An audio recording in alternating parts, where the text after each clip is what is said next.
So this webinar is all about using Twitter effectively if you are an agribusiness. So there's going to be some time for questions at the end. I'd ask that you leave them till the end because this webinar is jam-packed and there's a lot to get through. For those of you who may drop out or may have to put the kids to bed, I get it. I won't be offended if you have to drop out and go, that's fine. I'm going to put a replay out at a free Facebook group for ag, which I've just dropped the link in the notes. So if you want to copy in the chat, there's a chat there. If you want to copy the chat, please feel free and you can access that group later on. Okay, hopefully you can all see this and it's nice and clear for you. I'm just going to set up my screen. I can't get this little chat box out the way, unfortunately, unless I exit the slideshow. So, sorry guys, just one moment. We'll get sorted in a minute. Yep. All right, it's not going to allow me to, but the chat box is gone, so that's the main thing. So a little bit about me. I grew up in Cleve on the Eyre Peninsula, and I grew up as a dentist, which meant most of our weekends were spent spotting rabbits in the stubble on the local farming blocks. And Dad was a local town dentist, and so he would often be tinking around in his back shed when he wasn't working on teeth, he was working on spotlights, and he worked really hard to find a light that was going to be bright in the paddock to shoot foxes and rabbits. So that was a little bit about our childhood. Many years later, Lightforce was born. So what I did learn in those early days is I had an appreciation for innovation. But I also knew I loved rural life, but I didn't quite understand ag at that time. So off to boarding school in the Big Smoke in Adelaide. And then I was like, okay, I'm going to finish up boarding school and I'm going to go get my first ag job. So I decided to go to Katherine Rural College in the top end, like many of us do. We're sold on the big dream of the top end. And it was quite interesting because I still remember having graduated from, certificate, I think 2, in ag where you learn to weld and ride horses and all that fun stuff. That, I was doing the cold calling to the stations to try and get a job. And you can just imagine, I know how to ride a horse and muster cattle and I can weld and ride, I know how to work a tractor. And I still remember Gordon Hamilton's comment back to me at that time. And he said, oh, so you're a bit green, are you? And I replied, what does green mean? Was that green? I didn't even know what green meant. But he took me on and I'm so glad he did. And that's me on the right-hand side, green at 17. So after my stint on stations, I thought, well, I better go do some study. So I studied a Bachelor of Commerce and Media, majoring in marketing. And that final year, I went to Pitzer College in the USA, which really opened my eyes to social media. I was told that if I wasn't on Facebook, I didn't exist. I know that's pretty rough, isn't it? But look at where social media has come today. Advertising wasn't even a thing back then on social media. Since then, I've taken up plenty of PR and social media type roles. My first role, one of my first roles where I was able to put ag and comms together was with the Cattle Council and the Sheep Meat Council of Australia. That was nearly 10 years ago, I think now. Then when my son was born, the family and I decided to go live on the station, which had been bought, 10 or so years ago. The family had gotten into station life, and so sheep and cattle. So that's where my husband and I had an absolute field day living up there. Fast forward 6 years on, we are now based at McLaren Vale. We have 2 lovely children. My hubby still works for my family, which is great. And now we focus on helping ag businesses increase their visibility online and generate leads. So that's who we are today. But why are we here? Now, a little bit about me and my background. Well, we're here to learn how to use Twitter effectively as a business tool for our agribusiness. So this is what we're going to cover: how to grow your profile, connections and influence on Twitter using best practice and proven tactics. Ways to join the farmer conversation if you're an ag business. How to use Twitter lists to your advantage. Tools to help you save time and be more effective. And the do's and don'ts of hashtags. And then lastly, we're going to run a live Q&A on Twitter. I'm going to show you how to do that. So I can appreciate some of you may be fresh to Twitter. We're not going to spend a whole lot of time on the Twitter 101 basics because I want to get into some strategic stuff. But know that Twitter is all about the tweets. There's 1.3 billion accounts, 500 million tweets daily, and hashtags aplenty. So if you can imagine, with every tweet there's a hashtag, and those hashtags are searchable. So if someone searches a hashtag and you've used it in your tweet, you're going to show up to them, and that's how they find different followers to follow. So that's the basic, very basic overview of the Twitter landscape. In terms of the tweet, it's your voice on Twitter. It can include up to 280 characters. Tweets come in the form of text, image, video, live video, audio. Good tweets always use hashtags, but it is time consuming, and I get that. The tweets that get the most exposure will be the tweets that add value to your audience, your followers. And tweets can be promoted with Twitter ads to get more traction, more exposure beyond just your following. So your Twitter profile really, really matters. So I'm going to spend a couple minutes going through this with you. If you are on your desktop and you have your phone near you, just log into your Twitter account and go through this list as we're going through it.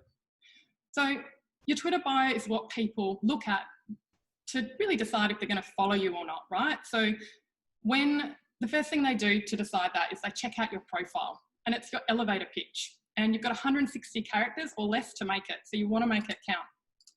So your checklist, for those new to Twitter, in order to set up, you need a name and a handle. Make your handle easy to remember. Now here's the part that a lot of people will get wrong. They'll outline who they are. They won't actually talk about the value that they add to their end customer. So you really need to know and understand the audience you're going after and optimize your profile to attract that audience. So for example, in terms of who you are and what value you add, have a think about what can someone expect from following you, connect with you, learn from you, gain insights from you, buy from you, whatever you're representing. And for staff of a business that is on Twitter, be sure to include the name of your employer in your bio. If your bio has your employer's Twitter handle, you'll appear in the results when people search for your company on Twitter. And it's also okay, and I'd suggest very much so, to include recognition or awards or credibility factors. If you are a salesperson, say, of your company or a rep, it's really important to include those credibility factors. It's the same concept as what we use in LinkedIn with your bio. Now, the next thing is you want to make sure you have a keyword-friendly bio. What I mean by that is that you want to contain industry-targeted keywords. Keywords are essential when people search for you on Twitter or search different topics even. So think about your audience and what they're searching on, then optimize your bio for these keywords. You'll get discovered more easily. So I've underlined my keywords in my bio. Now, make the theme your own. A lot of people will not take good use of this real estate.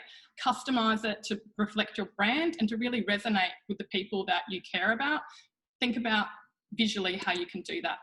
Include a link. This can go to your website. If you're an industry representative or an advocate, link it to a blog post that you want to educate people on. Link it to your Instagram profile. Link it to something. Don't not have anything here for a link. Your profile image should be clean. It should be represent you. It should be a quality image. If you're a company with several branches and/or you've got several reps online, then of course your logo is a good one here. Use emojis. They're proven to get more eyeballs, and it's okay to inject a little bit of personality too. I always get asked, well, should my profile be professional or should it be more of the personal? And I say both. Adding personality builds trust. So that's the checklist. And just know, I do this all the time. When I go visit somebody that's similar to me and I like to hear from them, I'll go and check out their followers. Now, and who they're following. When I do that, this is the screen that shows up. So instantly you can see now how important it is to make sure that your elevator pitch hits the mark. An easy way to find people to follow. A lot of people don't know this, but it's only available, I guess, on desktop, and maybe that's why it's not being used so much. But Twitter will suggest to you people who you might be interested in. They won't choose random people. Twitter will suggest this based on their previous interactions. So they may be using the same hashtags as you, maybe following similar accounts, maybe tweeting similar content. So Twitter will actually show you suggestions. So really pay attention to this. Also, you can upload your contact list. So often when we're starting out, the obvious people that we want to hear from are people we already know. So Twitter will go and find people based on their email address or phone number. I download my LinkedIn contacts and can upload them. I do the same on Facebook. I download my LinkedIn contacts, upload them to Facebook. Facebook will go and find people who are similar, and then I can target them if I wish to with advertising. So the important thing is really understanding what your end game is with Twitter. I always get, gosh, Twitter is so overwhelming. There's so much going on in this space. How do I make the most of the network? And I just say, well, what are you trying to achieve? Are you seeking to increase brand awareness, to generate leads and convert prospects, to promote an event or campaign, to grow your profile, authority and influence, to connect with other people in your industry, or simply, to grow your knowledge and stay updated on news, in which you'd be getting the tweets from Beef Central and Grain Central, no doubt, if you're looking to stay updated in grain or beef industry news. Now, this is important because when we know this, you can then draw a plan and become clear on the tactics and core activities you need to be focusing on to reach your objectives. All becomes a lot clearer when you nail this. How to grow your profile on Twitter using best practice and proven tactics. I'm going to give you some tips here on how you can grow your following. We want to be using best practice and proven tactics that we know work, particularly when we're professionals on Twitter where our time is very scarce. We need to be getting the most out of the platform. So if you do these 5 things, you'll grow faster, you'll get more engagement, and you'll be much more successful in growing your profile and ultimately influence too. Number 1, use video. Number 2, tweet relevant, useful content. Number 3, include up to 5 hashtags. 4, be consistent. That's across any social media, by the way. And engage, so important to engage. This is probably something I don't do so well. I need to get better at engaging. So there are so many good examples of how Twitter is being used across social media and particularly Twitter. Now, video will receive 10 times more engagement, which increases your chance of getting noticed and therefore retweeted. When thinking about video, think what's happening now in your industry or market, like what topics matter, what problems are being faced on the ground by farmers, what solutions can you provide? You might share a how-to video in a reply on a Twitter thread that you know is already generating good exposure, so it's worth your while in creating a video content for that thread. Or you could respond to the top questions you get asked by your target market in a live video series. The grain industry is one industry that does a really top job of leveraging the farmer network on Twitter in campaigns to drive policy outcomes and improve public awareness. But my main message around video is really just to think creatively. Think about what you're seeking to achieve on Twitter and then craft your video strategy around that. Another tip, live videos and conferences or live events, like capturing the moment. If you can do that, if you can share the message and take them on that journey, then they're immersed in the experience when it's live. And these sorts of videos always attract attention because it's happening now and people love to share timely content. If you're a business, think about product step-through videos, 1 minute, just to run through your video step by step in a very authentic raw format. 30-second knowledge bombs work really well. We have short attention spans, as we know. 30 seconds is enough to share a piece of knowledge that's going to add value to your target market. And it can be literally you in the paddock talking to the camera. And lastly, customer case study videos do really well. So what's the problem? What were you facing with that problem? Spell that out, ask that question. What considerations did I make in order to find a solution? And then when I found that solution, what was it? How did it help me? And what was the outcome? So bringing them on that sales journey. I want to go through very briefly the power of the retweet, because if you understand this fundamentally, you've got more chances of having your content get out in front of more people. So for example, Troy, he has over 3,000 odd followers. He shared NTCA's post with his audience, and then I see that, and then I retweet it, and then I add my message to that, and on and on. So it's a multiplier effect with the retweet. Again, this is not a basic Twitter 101, so I haven't highlighted this as a retweet. If I can appreciate there are people potentially on this webinar that would maybe not be familiar with retweeting, but just be aware that the concept and the, I guess, yeah, the principle of the retweet is really a core a core action that you take in order to get your tweet in front of more people. Every time you get retweeted, you're getting in front of a new audience. So I was fascinated when I picked up this video from Mel, and to see it had 61,000 love hearts or likes, and it been retweeted nearly 7,000 times. Yet if we look at her following, she's only got 2,000 odd followers. So what this tells us is that you don't need a big following to have your content go viral or to get retweeted. You just need a good message and an image or video that people are inspired to share. Check out her message. He loves his job and he's so gentle with our animals. Great to see the next generation joining the lamb and sheep industry. In my opinion, the sheep industry is underrepresented on Twitter, yet look what happens when a tweet like this goes out. Similarly, our family stations received the Paru in what was a terrible prolonged drought. And then we received rain on top of that. And there was a video that we were able to share on that. And the Bureau of Meteorology picked that up and ran with it. And the ABC News picked it up and ran with it. So just another way to be able to get in front of an audience you wouldn't otherwise get in front of. This was another one. So this morning, my eldest daughter told me she wasn't going to be a farmer because she was a girl, not a boy. Are there any farming women who could help me convince Sylvie that she can be a girl and a farmer, perhaps with a short video? This is sensational because not only is he asking for help here, he's asking for a format, which is video, and he's encouraging people to sort of spread this word. So that tweet very much went viral. But we want more retweets from the right people, right? We want to get in front of a specific audience with our retweets, not necessarily just the huge numbers. So influencers are commonly respected in their industry. They're people who have large audiences and they affect the decisions of others because of their authority, their knowledge or relationship to their audience. The influencers you want to engage are those whom have an audience you want to get in front of. So it's worth tagging them in your tweets. We'll talk about lists later. The other way to get great engagement in terms of your retweets is, can you help me find the answer? People love helping people out to try and help them find something. So it's just a no-brainer to retweet on that. Ask a question. What are your top tips for a smooth muster? Caption this, share what you did today.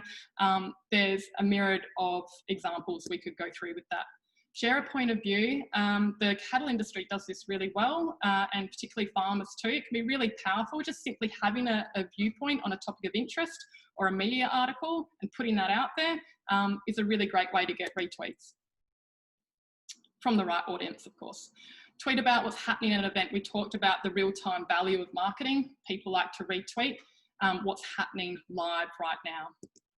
Share a fact people can easily get behind and feel safe to retweet. And quotes still work, you know. I know they're done over and over and over, but the other thing with quotes is it's great for demonstrating our shared values. So Post Planner is a great content curation tool for finding popular content. That's Post Planner.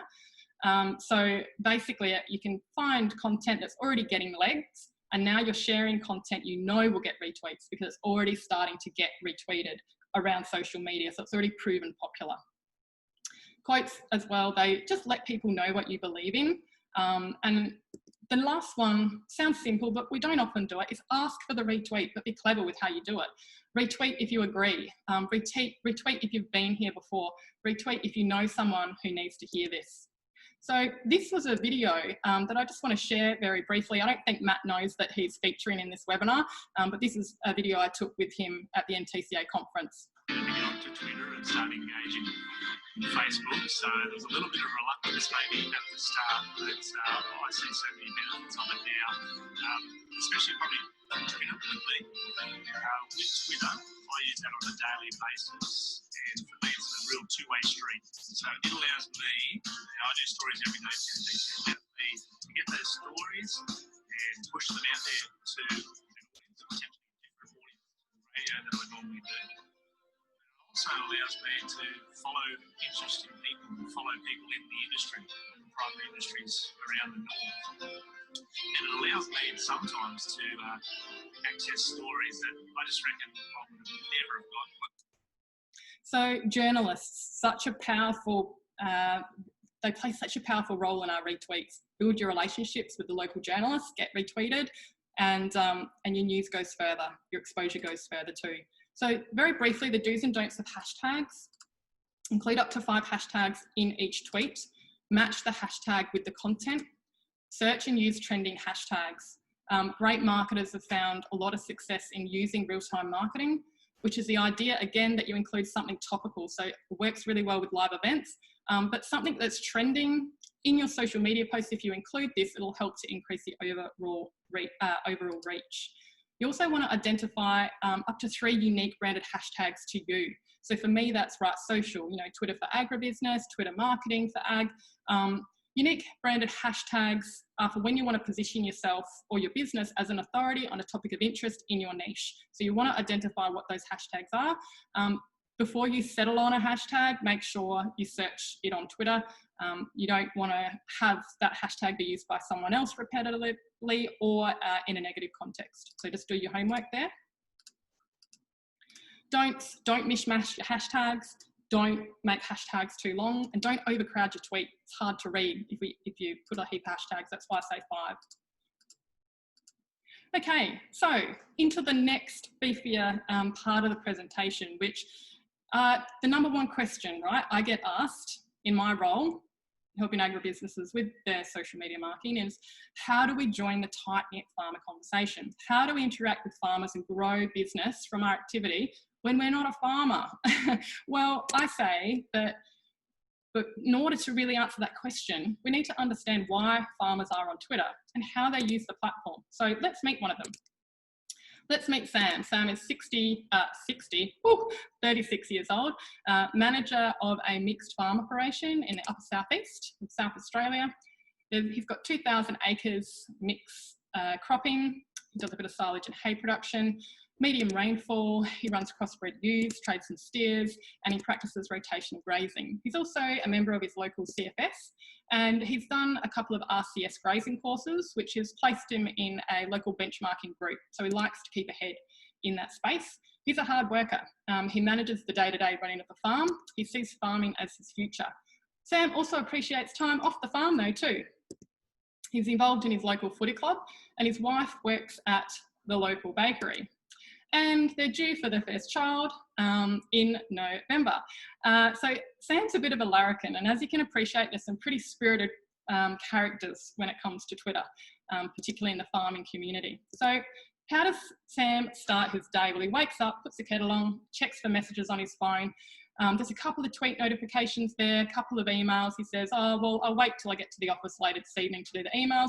I'm off. It's a cracking day in June, and I'm off to check the ewes. So they've been scanned in lamb, and he's happy about their progress. He's got a few other problems he's working through in his head. Budgets, he needs a new part for his tractor. He's thinking about the weather forecast ahead, all these things twirling around. And then he gets a little vibration, notification. He's got a tweet come up on his phone, and it's from an agronomist that he's been following for a while. Sam has seen a bit of info this season about the detection of resistance in red-legged earth mite, and he's curious about the best way to treat it. So this agronomist is saying, battling the mite in your lucerne crop, what are your questions? Ask me. So Sam knows that it's probably worth engaging with this. He's going to get something out of this conversation.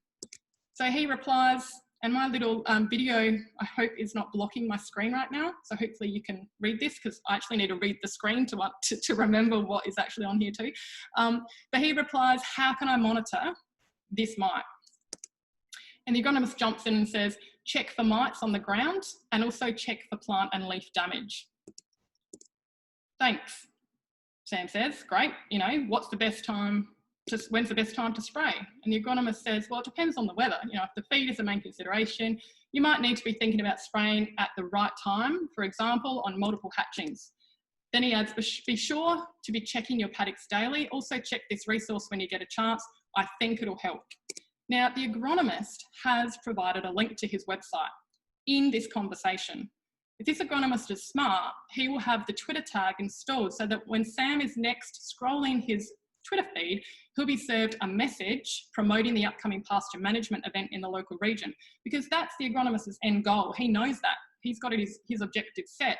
He knows that if he can build the relationship ask a few questions, get the farmer, the prospects, or whoever is engaging over to a webinar, virtual webinar, or in the paddock or on a call. They're a potential client, so it's worth his time investing in this conversation. And then Sam continues on and he goes, okay, I got some good engagement with that. That was helpful.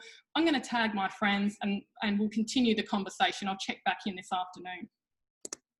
So what's happened here is that Sam's moved from having a problem to getting insight into a possible answer from someone who is seen to be a professional in their field, to now getting input from his mate, and the conversation continues that way. And this agronomist has really positioned himself at the centre of that conversation. Now, let's step back a moment. Why Twitter for Sam? Well, when I talk to farmers, they tell me they love Twitter over Facebook, even though they're on Facebook too, but they love it over Facebook, particularly the growers, because it's their industry on there. It's not family and friends. They see a relevant feed and they can interact easily. And it's quick, it's fast moving. Farmers love action. So Sam wants 4 things as a farmer, and he might want a few more. But those, to me, he wants to increase his efficiencies, he wants to increase his yields, make smart decisions, make good use of time, and he wants to just farm better. So how does Twitter help him do that? Well, it helps him access advice to get stuff done, helps him make smarter decisions and solve problems that he comes up against in his day, helps him make new quality connections, to stay connected with his current mates, to be entertained, let's face it, everyone loves humour in their day, and to farm better. But it's not all beer and Skittles, and I'm sure you guys can resonate with some of these issues here. How do I find the people that are relevant to me and my farming business? Who's worth following, who's not? Who can I really trust for advice to help me farm better? How can I filter out the noise? What should I be doing that I'm not to make better use of my time on Twitter? And we'll circle back around this because some of the tools will cover up on these questions. But for now, I want to think about Sam from the perspective of an ag business, or if we're in the agribusiness space. Really looking at Sam from a position of an ag business, as Sam being someone important to our business growth. Who Sam is, what sort of grower he is, what his average day looks like, his routine, who he's networked with, what problems he's looking to solve, what motivates him to go on Twitter in the first place, why he likes the platform. Knowing all of this, wouldn't it make sense that if we're an ag business buying for Sam's connection, that we would tailor a Twitter strategy around Sam's needs? Well, I see 3 common mistakes happen all the time on Twitter regarding connecting with someone like Sam. 1, not taking the time to really understand their customer. Therefore, not focusing on the customer. Content's all about why you should talk to us, why we have what you need. This is why we sometimes feel like we're tweeting to a wall as businesses. We focus too much on why we're the best rather than focusing on how we can solve our customers' problems. Or we use the Twitter feed as a way to broadcast rather than actually get involved in the intricate conversations that we're able to have once we understand our customers and the problems that they're facing. This image was taken off of somewhere, so don't copy it and publish under Right Social, just in case you were thinking you might. Talking to the customer like this is the 3rd one I see. Just mentioned it. Megaphones, where do we see megaphones and things like that? At arenas, when we're talking to a big crowd. The thing with social media is that we don't use social media like this, particularly when we're farmers using Twitter. As social medias, we're individual users. We don't consume social media as a group. So why does our content talk to a crowd rather than an individual? The REV formula, relevancy. If you take anything from this presentation, please take the word relevancy, micro relevancy. That's when we're targeting our message with in a relevant way to the right person at the right time. If that's relating to social media marketing, we're targeting a relevant message to the right person at the right time in their decision-making process about doing business with you or not. So rather than have one big message to try and hit everybody, need to be relevant. Experience and affinity, E. This is about giving them an experience that they can remember and personalising communication on Twitter. So when people do pick up the phone to call you, when people do have that conversation, it's like they already know you, and it just becomes an easier sales conversation. Visibility, consistent presence across Twitter, ongoing top of mind presence. You're establishing yourself here as a go-to authority within your niche. You're becoming the big fish in the small pond. Now, I believe when all these elements, the REV formula, I use it all the time in my current marketing with my clients, and it's something I just wanted to share with you today. Using this will create sort of the firing effect. It's sort of like a layering of messages where you're hitting the right person at the right time with relevancy, you're building trust, and you're visible. I believe when one of these elements is missing, the whole thing just falls over. For example, visibility without relevancy is like the shotgun approach. Relevancy without visibility is losing the opportunity to make the offer or put that message across at the right time. And without affinity, there's no loyalty, there's no trust. So what we do know is that Twitter is a powerful prospecting tool. Here's a few juicy stats for you. So it's working really well with other industries, but why doesn't ag use Twitter the same way to get results? Well, let's gain some insights into how Twitter's being used by the typical industry out there that's outside of ag. They're using what we call the sales funnel. Now, a key component to the typical sales funnel is the movement of prospects from top of funnel through to bottom of funnel, where they are primed for conversion. So it's critical that we utilise the right mix of messaging, content, call to action to appeal to the desired audience at each stage of the funnel, with the goal to push that prospect further along the journey to purchase. So top of funnel, as you can see, is a cold audience. They know nothing about you. So the goal here is creating content that will increase their awareness of the problem that they're facing or of your brand, hence awareness on the right-hand side that you can see. Middle of funnel are warm audiences. They've come through your top of funnel content, and now they're comprised of people who know you exist and have expressed some interest in your product and content. At this point of the journey, they've learned about who you are. And now we must guide them through to, well, what's next? So this is where lead magnets are often introduced. Don't introduce them top of funnel because they don't know you yet. But once they've seen content and some value from you, then you can introduce a lead magnet, which is where you are exchanging value for an email or a contact number. So then they come into bottom of funnel. So I won't dwell on this too much. So the question remains, how do we join the tight-knit farmer conversation in an authentic way that leads to a sale conversation? Well, we mold the typical sales funnel and we turn it into the relationship funnel. Top of funnel, we're creating value and being authentic. We're touching people's lives. We're building trust. We're establishing networks.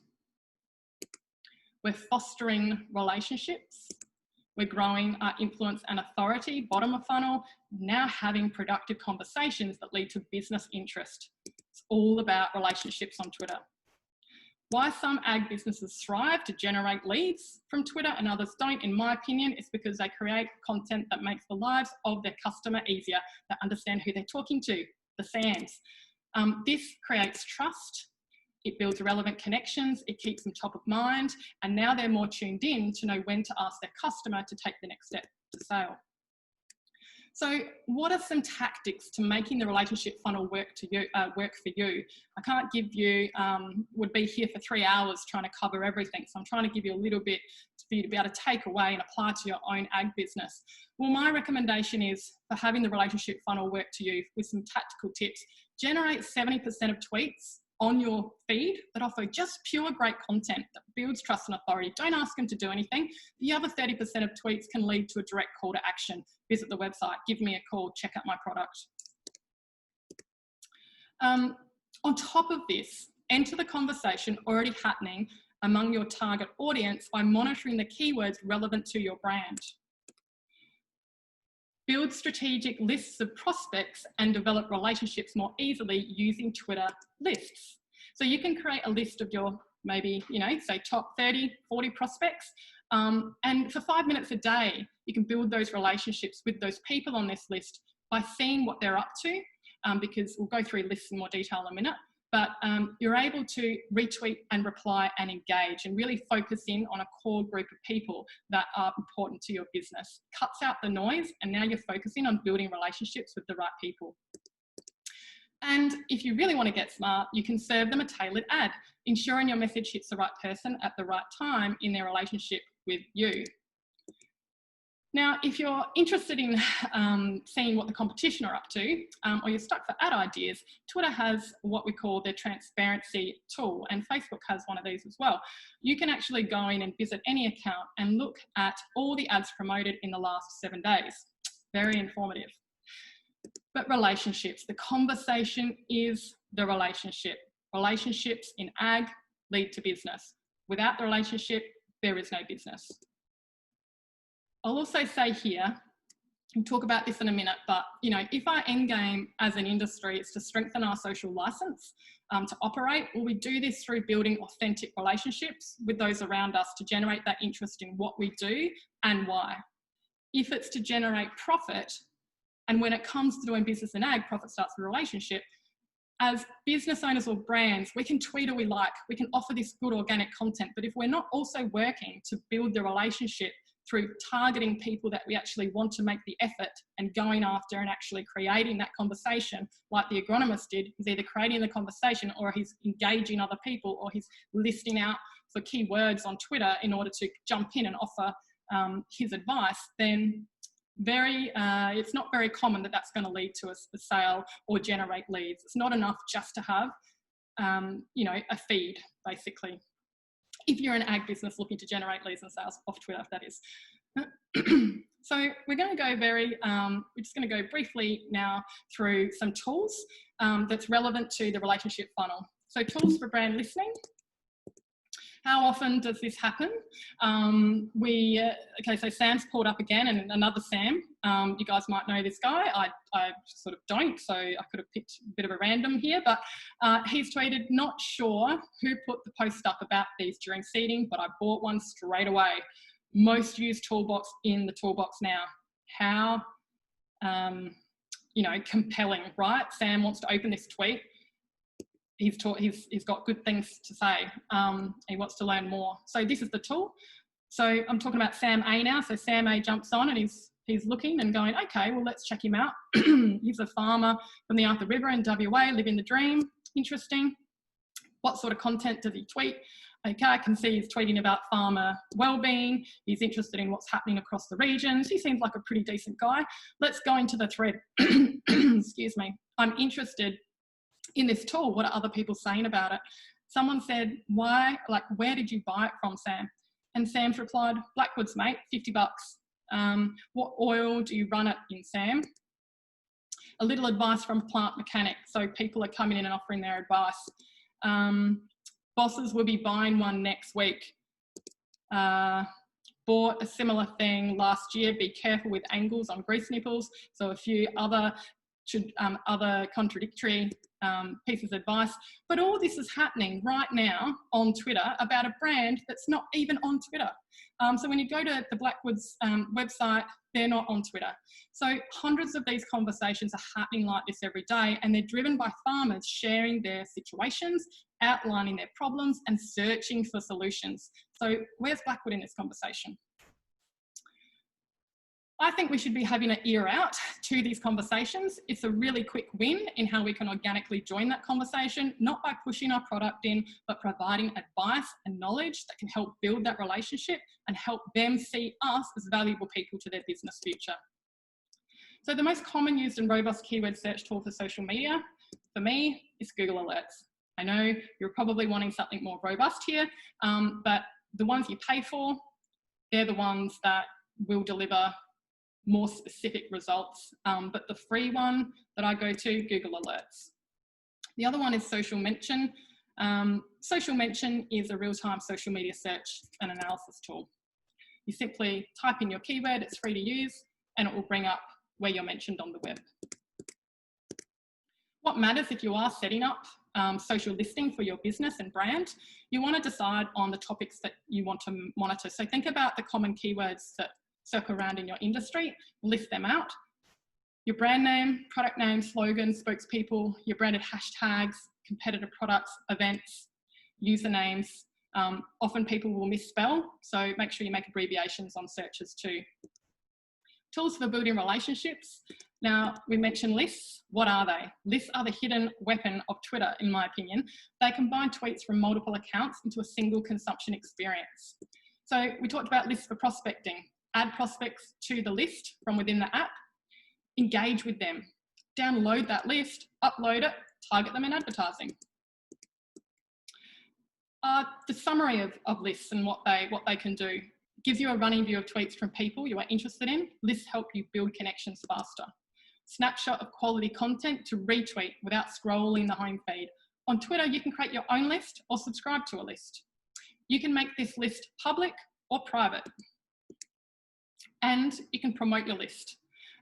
So if this can be a shortcut too, because everyone's creating lists. So you can find a list that is compiled by someone in your industry or even by a competitor. And if they are a member, it's safe to say those people are in your industry. So you can tap each member and see how active they are. You can then subscribe to that list, follow people on that list, start building relationships with those people. And also by you being on a list, you increase your visibility by being on other people's lists.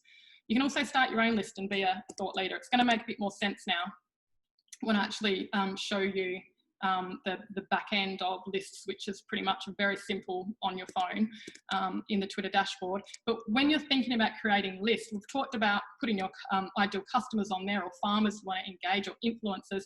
We've talked about journalists. We've talked about lots of different things, but another way to look at this is your dealers. If you work with service partners, put them on the list. You want to be retweeting them and supporting them. Industry publications and news. I have Beef Central, Grain Central, Sheep Central on my lists. Thought leaders in your industry that you want to stay updated with, your competitors. And don't forget to promote your list. Again, you can promote it. The best way to do this for free is just to share your link in a tweet. This will give your followers one-tap access to find and follow accounts relevant to their tweets. So to access your list, it's really simple. You just tap menu and you hit lists here, and it will bring up lists that you're a member of. To add someone to your list, you can go to that account. So I went to MLA, and you'll see here, add and remove from lists. You can add Meat and Livestock Australia to your list. So now you're going to see tweets from Meat Livestock Australia. Now, if you are curious about what lists you've been put on, have a look down the bottom there. Once you're in lists, go to lists you're on, and you will see here all the lists you're on. I'm on 80 lists. I don't think that's that many in the scheme of things, but I can tell you lists are very active in the space. You can subscribe to other people's lists by hitting the subscribe button, and there it is now coming up here. So if I clicked that list, I would see all the people's tweets that AgChat Tweeters has added to that list. It's a really simple tool. And the last element we talked about there with the relationship funnel was advertising. So why would we advertise on Twitter?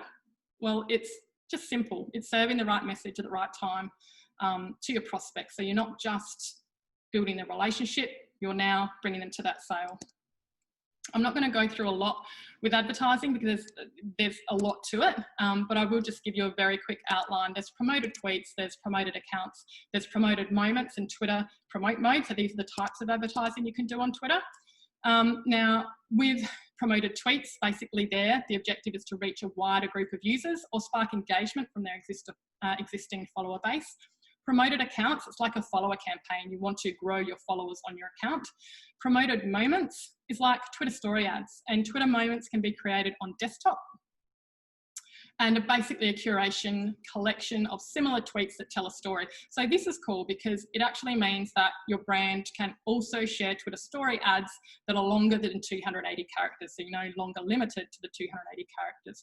And Twitter promote mode is pretty much what it says. It's autopiloting, it's putting Twitter on autopilot to promote every tweet that you put out. So it's always on advertising solution. But really, the type of advertising and ad format you choose will again depend on your objective Now, again, we don't have time for me to go through setting up a Twitter advertising campaign that converts. If you do want to understand this better, I will be going through this topic in the free Facebook group I mentioned earlier. I'm pretty sure the link's in the chat. And if you need to leave early, we'll just know that you can access information via that link. So in summary, when we talk about the relationship funnel, let your account, let your actual feed generate 70% of tweets that offer up great content that really focus on building trust and authority. And yes, you can mix in some direct calls to action, but the majority is really about value. But don't rely on your feed to build relationships. The conversations build relationships. Empower your sales team to each have their own lists and network with their region. If you're a one-man show, so to speak, or you're a sole trader and you are the tweeter, a lot of machinery innovators, then a natural way to build relationships because they're always on Twitter. They're farmers themselves. They do this really powerfully.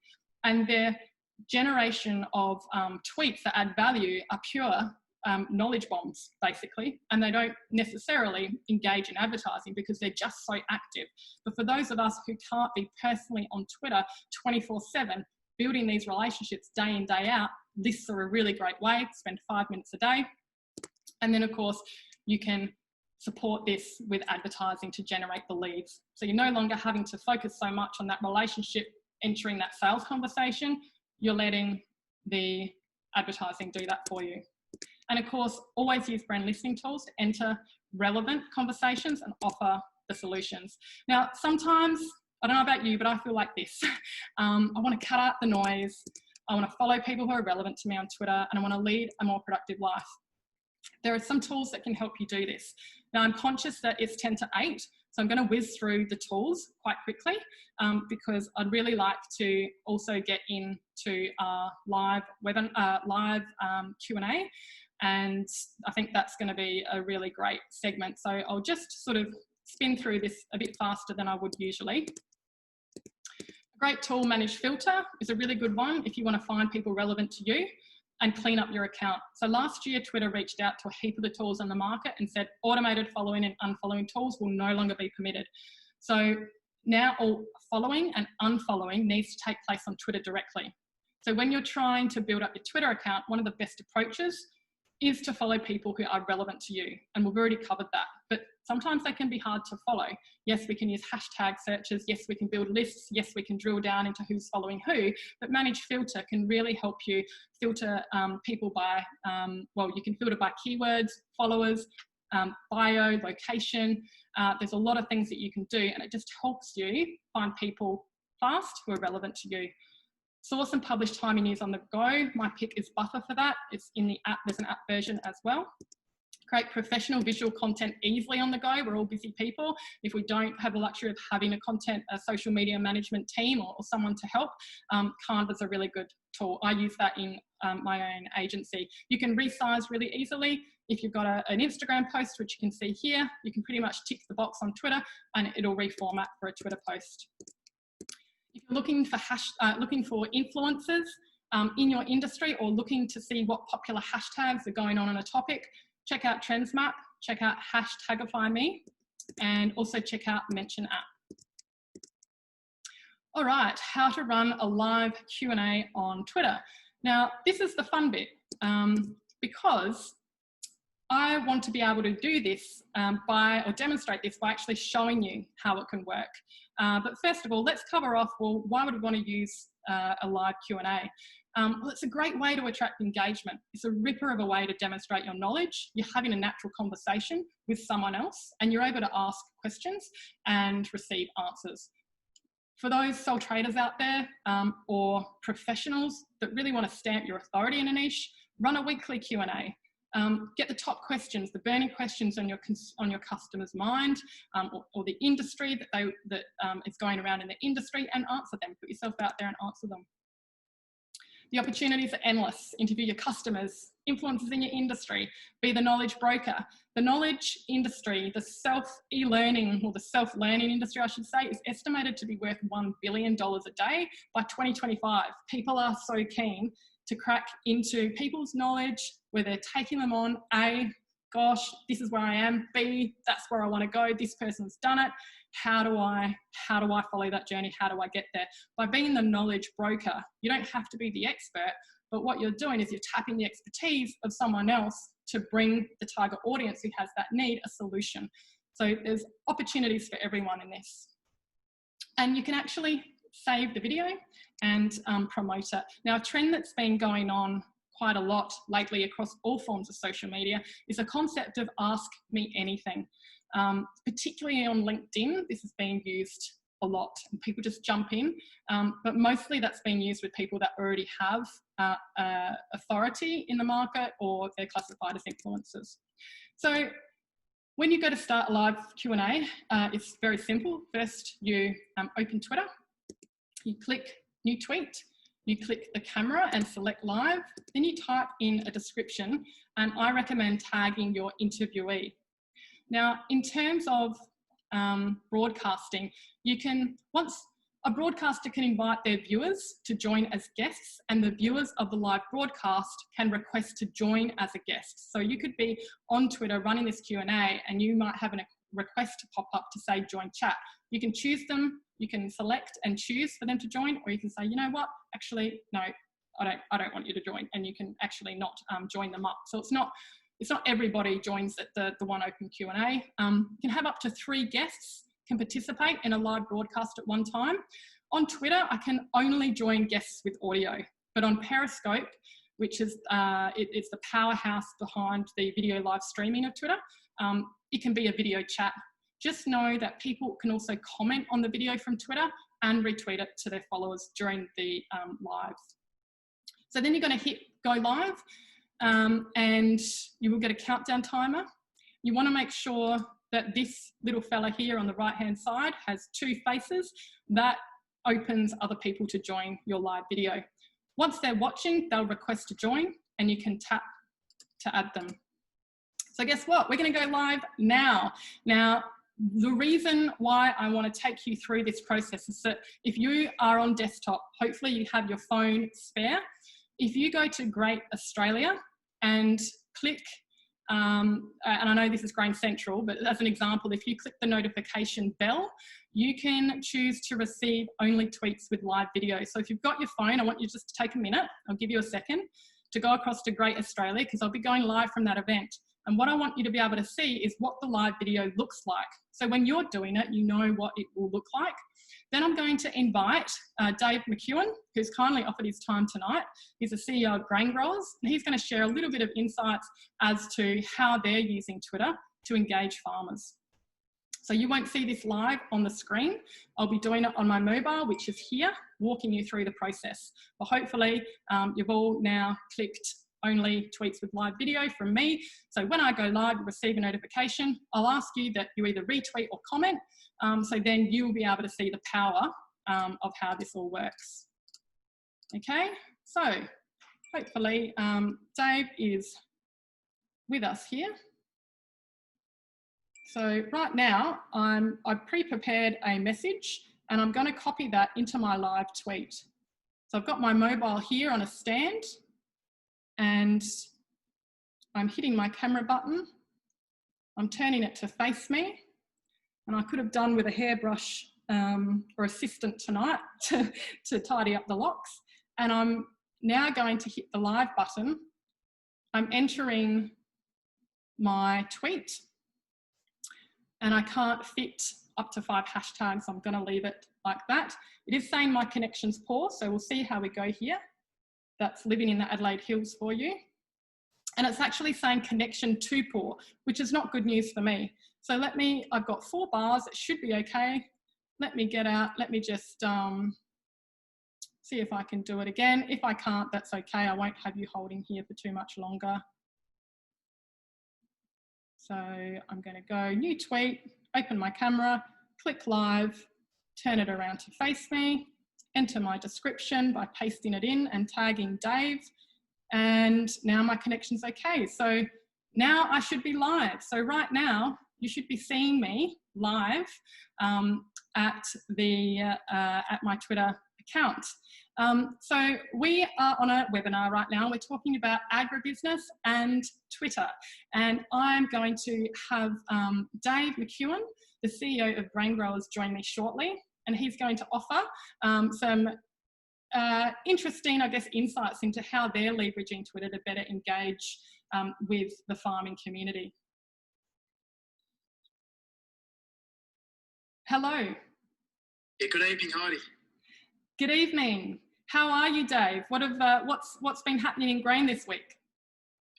It's always a busy week in grain this week, but look, we've had a fantastic start to the grain season down here in South Australia, but right across a lot of Australia, which has been really great for the industry. We've had some challenges in markets like China, but overall, it's a great start to the season. Wonderful to hear. So, can you let us know how is Grain Growers using Twitter to engage farmers, and maybe you could give some examples? Yeah, Heidi, it's a great opportunity to have this chat because Twitter is something that, as grain growers and myself, we're really passionate around. We try to use it as a community builder with growers. We share some of the latest information, and we try and also hear what growers are saying in the paddock on key issues. Finally, we also use it to leverage new members where we can. It's really basic, but we try and work off the rule of three with our Twitter posts and content. That's firstly promotion. We try to push out some of the work we're doing and see if people are interested. Secondly, educational, sharing some useful information or the latest research. And thirdly is around conversation and networking. So trying to ensure that we're having that discussion. We try to sort of share throughout the week and ensure that our posts cover those three areas. Overall, I'd say that Twitter's not the only channel we use, but it's probably like a turbocharger bolted onto our communications engine. When we want to go somewhere, it really does help us accelerate our work. That's absolutely brilliant. It sounds like Grain Growers is really clear in what they want to achieve out of the platform, and also has developed themselves relationships with farmers that can really help them get important messages out. The Grain Social Leaders program, or is it the Growers Social Leaders program, that's playing a role to really help graduates engage in impactful industry discussions. Can you tell us a little bit about, I guess, how people involved in that program have utilised Twitter as a forum to empower a farmer's message? Yeah, the Grain Social Leadership Program is something that we've sort of been doing for a little while now, and it was fantastic actually to see some of the examples that you used in your presentation earlier this evening were from some of the crew that have participated in our program. That was fantastic. And look, they often talk about the agricultural vacuum on Twitter or any sort of communications platform. Our program that we try and use is really about elevating the opportunity for farmers and giving them the opportunity and some of the tools to help them connect with different circles of influence. We know that in a modern world, we need to connect in new ways, and we need to engage in ways that are going to create change, whether it's building greater consumer trust and confidence and a greater social licence for the industry. We know there's going to be challenging issues for the future, whether that's dealing with issues such as chemicals and glyphosate or new plant breeding technologies. Our program is about ensuring that industry and most importantly growers, that they've got some of the tools that help them really represent that authentic voice and that really authentic engagement point and be a really strong contact point in those future conversations for our industry. Really great to hear, Dave. Well, I'll let you get back to your family. Thanks again for taking the time to join us here tonight, and I really look forward to seeing what comes out of Grain Growers over the next couple of weeks on Twitter. Fantastic work, Heidi. Thanks, Dave. Bye. So now I'm stopping the live broadcast, and thank you to everybody who managed to jump on. I saw your love hearts. I saw you joining the webinar. I think, Dave may have retweeted as well. So that's a really great way for you to better understand the power of those sorts of Q&As. So well done, guys, on getting up and on there. What we've covered tonight, I feel like we've covered a lot in a very short time. I feel like I could go on for another hour, but we've learnt how to grow your following using best practices, the essentials of hashtags. We've looked at ways to join the farmer conversation if you're an ag business, and simple strategies for connecting with your ideal prospects on Twitter. We talked about the relationship funnel and those 3 layers. How to use Twitter lists to your advantage we discussed, and other tools to help you save time and be more effective on Twitter. So that's a wrap. If you would like to access the replay, again, it's in that group. And I've started this group as a group for ag businesses to share their social media tactics. I feel we're always so quiet as businesses, you know, with our sharing when it comes to social media, but this is a great group to join. We've got some nice open discussion going on, and I hopefully will be very active in that group in the upcoming couple of weeks, and we'll continue our discussion on Twitter. So I'm just going to now see if there are any questions. I know we're straight on 8 o'clock. I've got a comment from Lucinda Corrigan. I met Lucinda when she was on the MLA board, I believe, when I was at the Cattle Council and Sheep Meat Council of Australia. Such a lovely lady. She said, "Thanks, Heidi, been so useful. I have used Twitter for years and picked up so many good pieces of knowledge to make it work better." Lucinda, thank you. I appreciate that. All right, guys. Well, if there's no questions, that's absolutely fine. We've finished right on the dot. Thank you so much for joining me. If you have a burning question about Twitter, you can email me at heidi@rightsocial.com.au, and I'm more than happy to take the time to help you. Thanks, guys.